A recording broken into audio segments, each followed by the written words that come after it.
Stop praying like a beggar. That's why you're broke. That's why your plans fall apart. That's why the world ignores your voice. You kneel, you whisper, you plead, you call it prayer, but it is nothing more than spiritual hesitation clothed in soft language. You speak to infinite intelligence like a pauper who hopes for scraps, and then curse your results when nothing arrives. You call it surrender. I call it disobedience. You were not made to beg. You were made to command.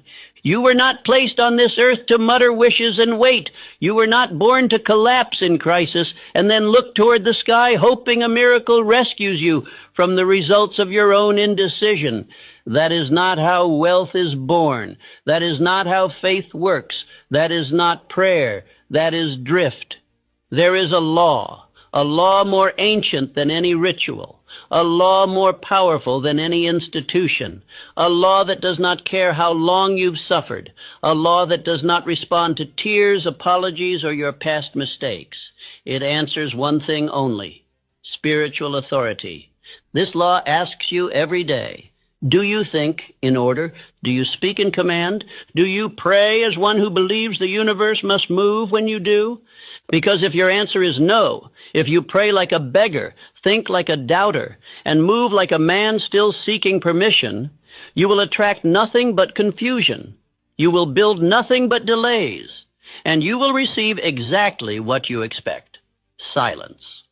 But if you listen today, not casually, not with entertainment, but with the obedience of a man who is tired of circling the same mountain, then this speech will show you how to pray as a builder, speak as a king, and command your results with spiritual law.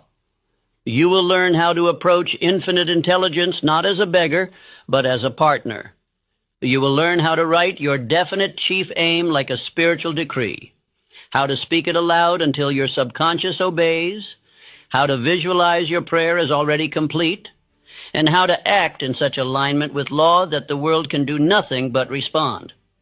And if you do this, if you pray in precision, speak in faith, and act with no contradiction, you will attract wealth. Not just of money, but of clarity, of power, of identity, of unstoppable momentum. And when you receive it, you will not be surprised, because the man who commands his reality by law does not ask for miracles, he creates them. Now stop everything else. Turn off the world, still your mind, and listen, not for entertainment, but for instruction, because what comes next is not just a new way to pray. It is the end of weakness, the end of delay, and the